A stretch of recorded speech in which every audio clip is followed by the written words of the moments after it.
새해 첫 시간 하나님을 예배하기 위해서 나오신 여러분과 여러분의 가정들, 그리고 사업장이나 직장이나 관련된 모든 일들 위에 하나님의 크신 은혜와 평강이 넘치시기를 예수님 이름으로 축복합니다.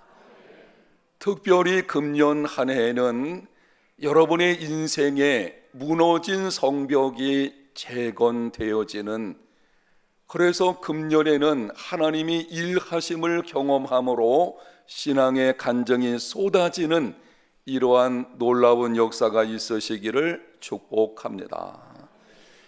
옆 사람을 이렇게 한번 격려하는 시간을 갖겠습니다. 인생의 무너진 성벽을 재건하는 새해가 되시기를 바랍니다.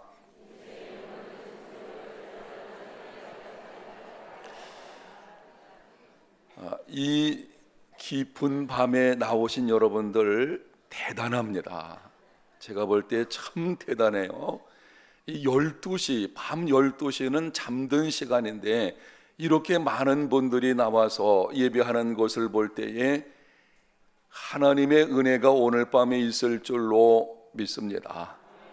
그런데 제가 여기서 보니까 몇 분이 지금 막 졸려고 하는 것 같아요. 그래서 한 번 더 잠도 좀 깰 겸 이렇게 격려합니다. 새해 복 많이 받으시기를 바랍니다.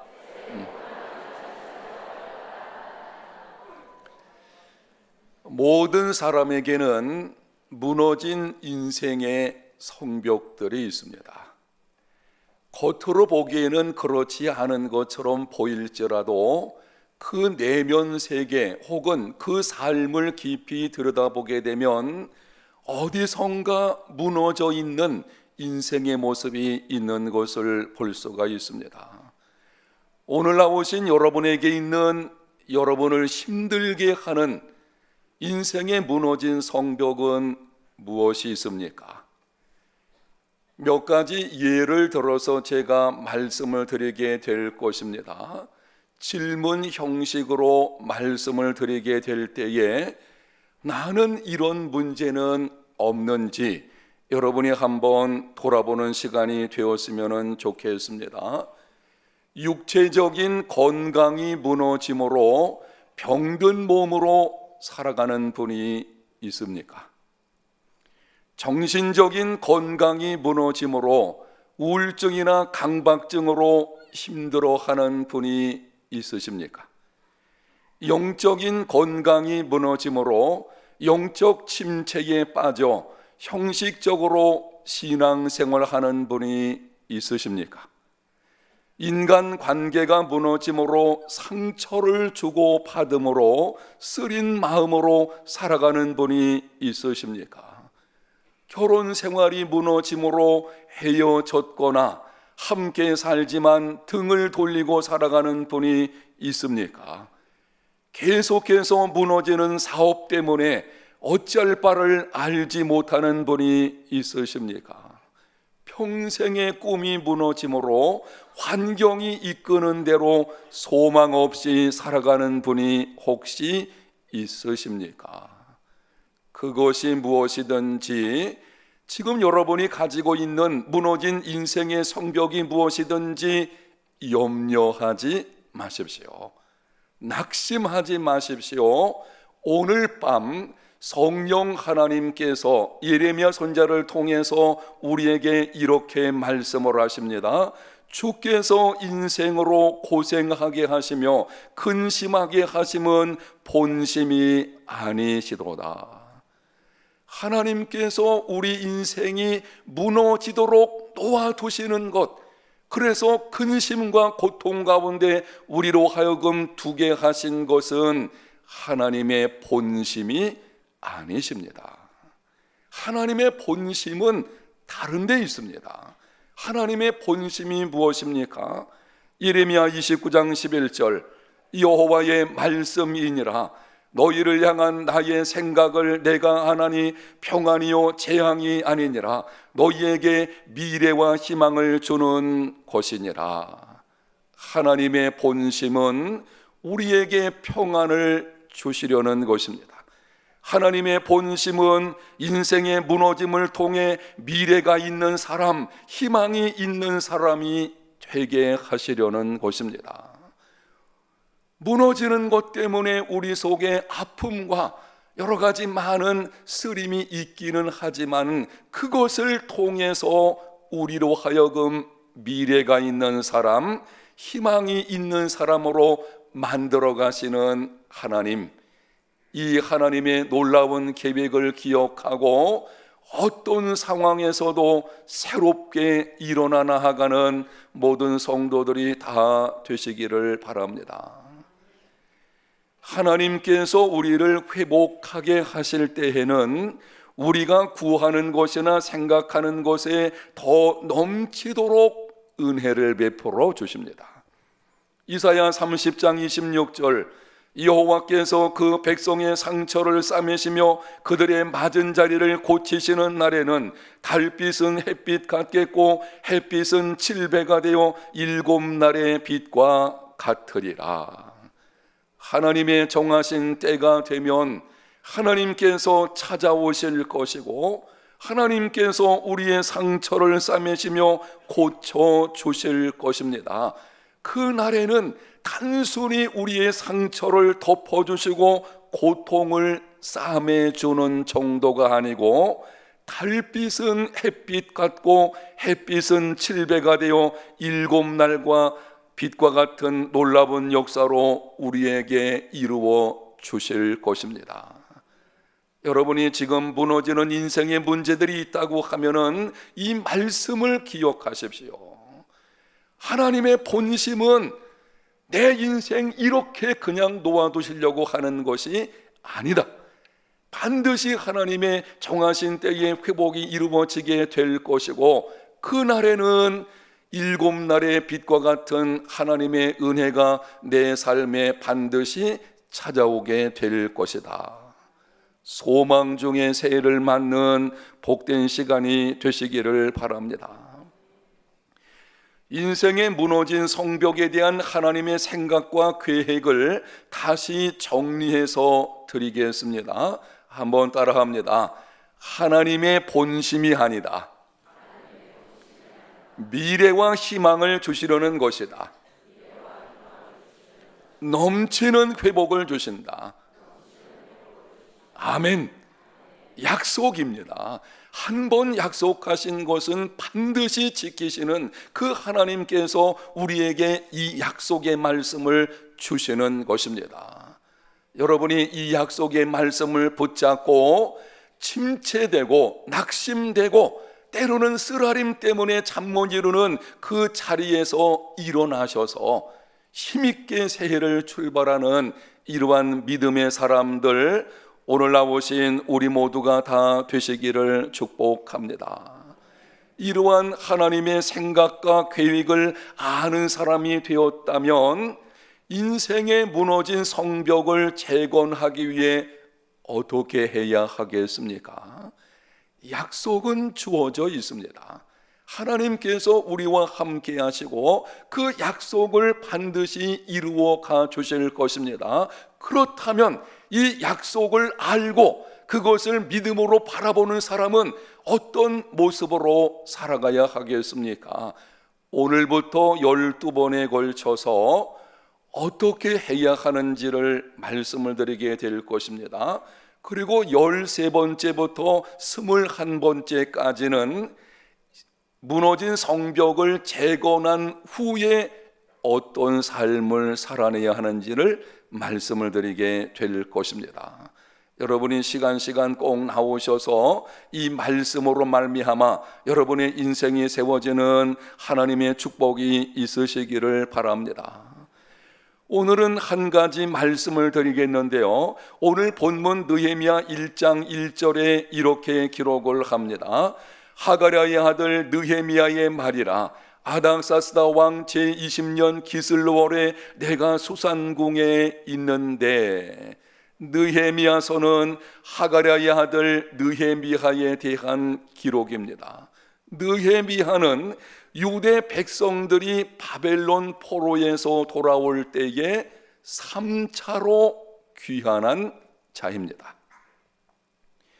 바벨론의 포로로 잡혀갔던 유다 백성들이 고국으로 돌아올 때에 3차에 걸쳐서 귀환을 하게 됩니다. 1차 귀환은 기원전 537년 스룹바벨이라는 지도자를 따라서 약 5만 명 정도가 돌아왔습니다. 이들은 귀환한 후에 이웃 민족들의 끈질긴 방해가 있었지만 성전을 재건했습니다. 2차 귀환은 기원전 458년 에스라라는 지도자를 따라서 약 1800명 정도가 귀환을 했습니다. 에스라는 학사 겸 제사장이었습니다. 에스라는 백성들에게 70년간 포로 생활로 잊혀진 하나님의 말씀을 다시 가르쳐서 영적 부흥을 일으켰습니다. 3차 귀환은 기원전 444년 느헤미야를 따라서 일부 백성들이 귀환을 했습니다. 몇 명인지는 성경에 정확하게 기록되어 있지 않기 때문에 하여튼 일부 백성들이 느헤미야를 중심으로 해가지고 귀환을 하게 되었습니다. 이들은 예루살렘에 도착한 후 느헤미야를 중심으로 해서 성벽을 재건했습니다. 이러한 일련의 사건들에서 우리는 중요한 교훈을 배우게 됩니다.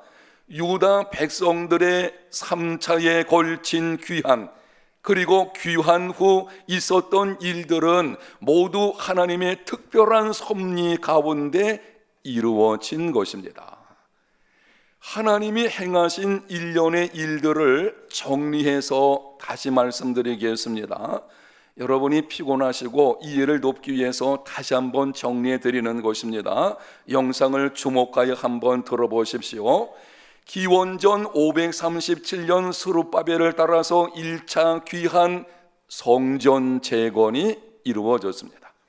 기원전 458년 에스라를 따라서 2차 귀환 말씀을 통한 영적 부흥이 있었습니다.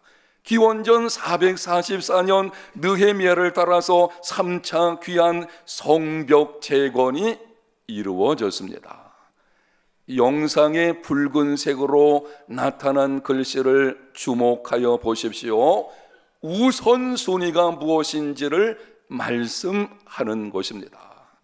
제일 먼저 성전 재건이 있었습니다. 다음에 말씀을 통한 영적 부흥이 있었습니다.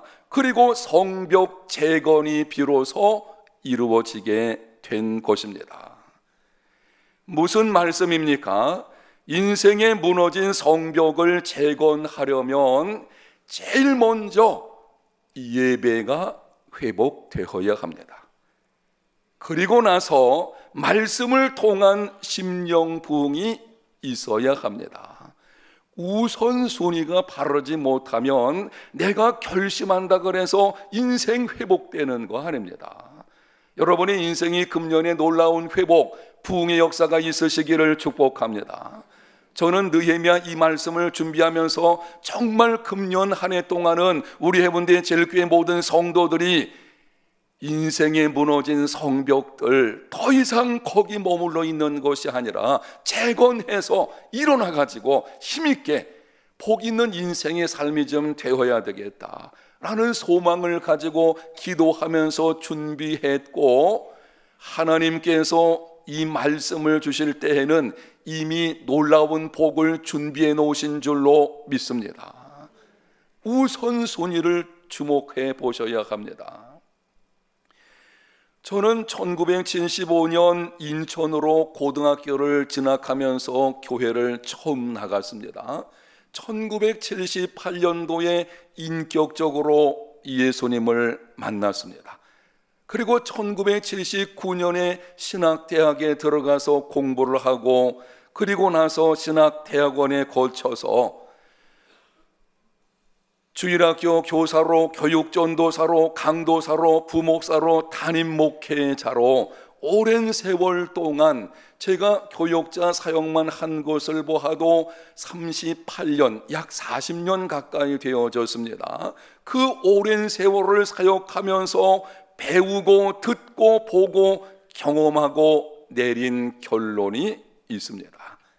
아주 오랜 세월 동안 제 자신뿐만이 아니고 수많은 성도들의 삶을 통해서 보고 듣고 배우고 그리고 나서 경험을 통해 내린 분명한 결론이 있습니다. 예배가 회복되면 인생이 회복됩니다. 따라합시다. 예배가 회복되면 인생이 회복된다. 예배는 인생의 목적입니다. 예배는 우리가 구원받은 첫 번째 이유입니다. 하나님은 참되게 예배하는 자를 찾으시고 그들과 함께 하시며 은혜를 베풀어 주십니다. 그러므로 무너진 인생을 다시 재건하려면 무엇보다 먼저 예배가 회복되어야 합니다. 예배가 회복되려면 어떻게 해야 하겠습니까? 여러분들에게 예배 회복을 어떻게 하는 것인지 간략하게 세 가지만 권면의 말씀을 드리겠습니다. 정말 이제 우리는 금년에 제일 먼저 할 일은 다른 것이 아니에요. 무엇을 회복하라고요? 예배가 회복돼야 돼요. 참된 예배가 회복되기 전까지는 인생 회복 없습니다. 제가 이건 분명히 성경 말씀과 인생의 경험과 수많은 경우를 통해서 말씀드리는 것입니다. 여러분의 인생에 참된 예배가 회복이 될 때 그때 비로소 인생 회복은 시작이 이루어지게 되는 것입니다. 왜냐하면 하나님이 인간을 만드신 제일된 목적이 예배거든요. 예배를 위해서 존재하는 것이 바로 인간인 것이고, 특별히 하나님을 섬기는 예수 믿는 백성들 예배가 최우선순위의 삶이 되어야 하는 것입니다. 예배 회복은 어떻게 하는 것입니까? 첫 번째는 한번 따라합시다. 하나님을 예배하라. 예배하는 자들을 보게 되면 두 종류가 있는데요, 하나님을 예배하는 자가 있고 하나님으로 예배하는 사람이 있습니다.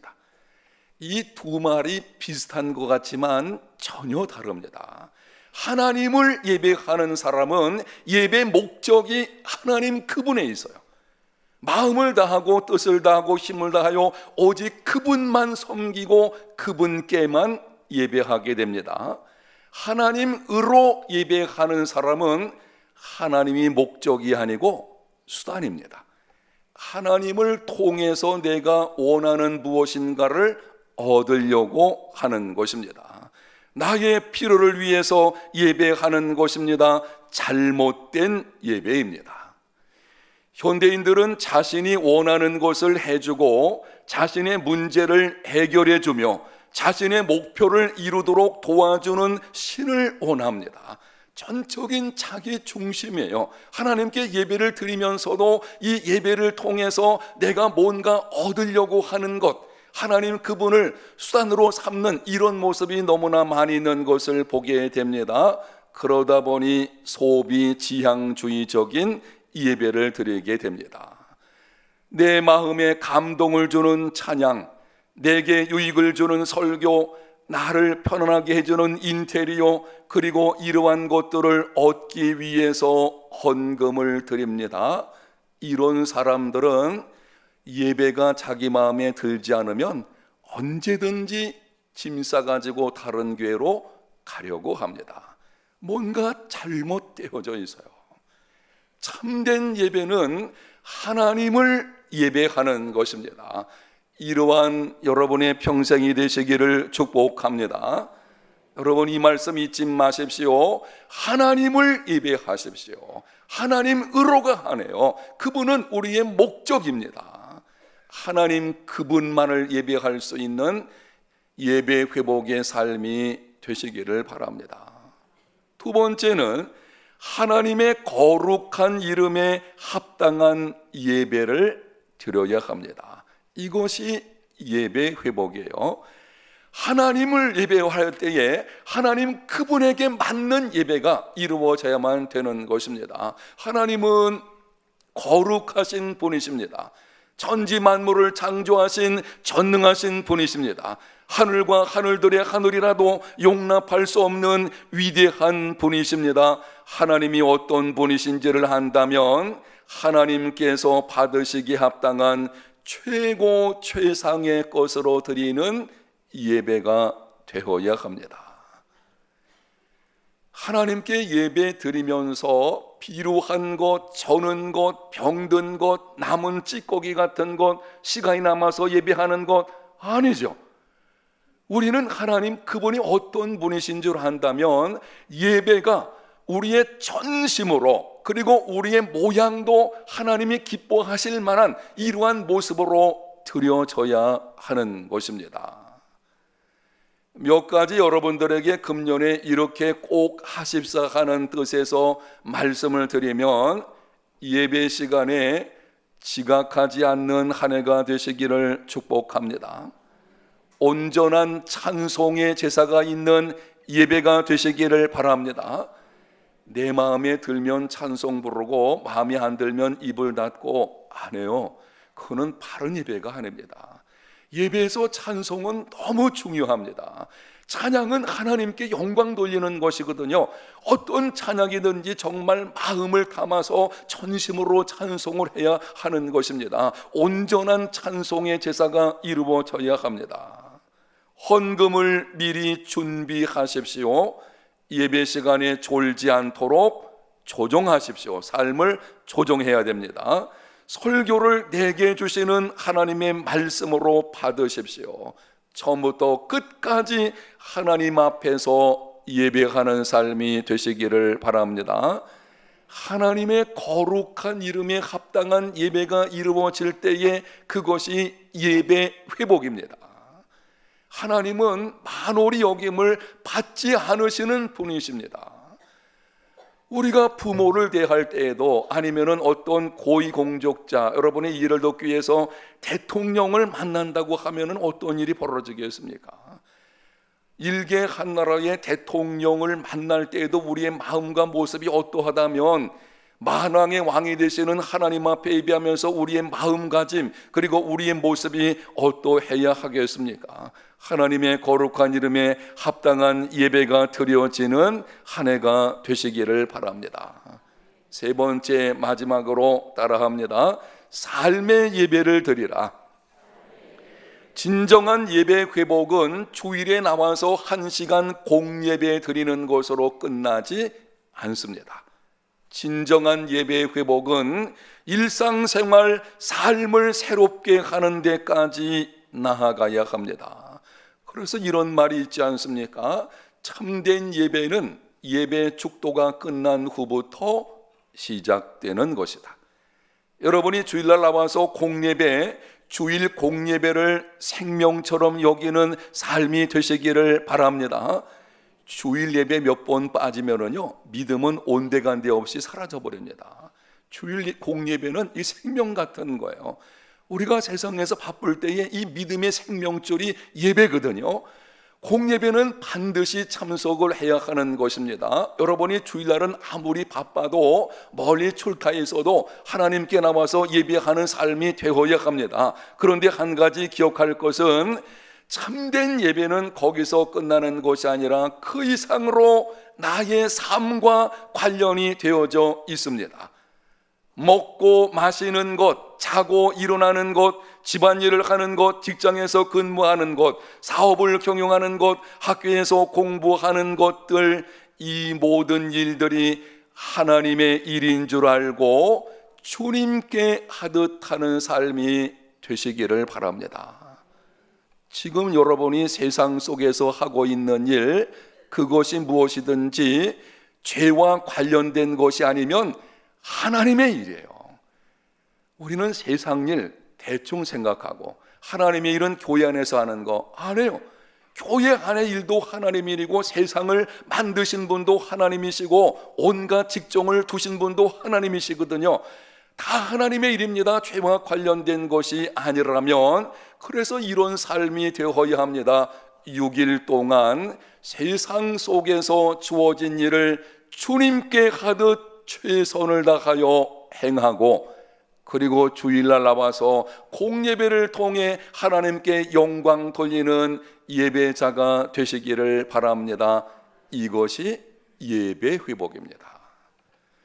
금년부터 향후 5년 동안 우리에게 표어가 있는데요, 여러분이 오른쪽을 보게 되면 온전한 그리스도인, 온전한 믿음 계승, 이거는 내년 우리 교회, 내년이 아니죠, 뭐 새해가 됐으니까 금년 우리 교회 표일 뿐 아니라 앞으로 5년간 표가 될 것입니다. 온전한 그리스도인, 이런 뜻입니다. 교회에서도 그리스도인이고 세상에서도 그리스도인이 되어야 됩니다. 교회 모습과 세상 모습 다르면 안 됩니다. 우리의 전 삶이 그렇습니다. 여러분이 이렇게 새벽도에 하나님께 나와서 예배하는 것, 하나님 최우선순위로 삼는 것, 여러분의 평생의 삶이 되시기를 바랍니다. 지금 여러분이 예배하는 그 마음으로 세상 속에서 가정생활, 직장이나 사업장에서 그렇게 살아가시기를 바랍니다. 그리고 교회 나와서 하나님께 예배할 때에 진정한 예배 회복은 이루어지게 되는 것입니다. 예배 회복으로 인생의 무너진 성벽을 재건하는 한 해가 되시기를 축복합니다.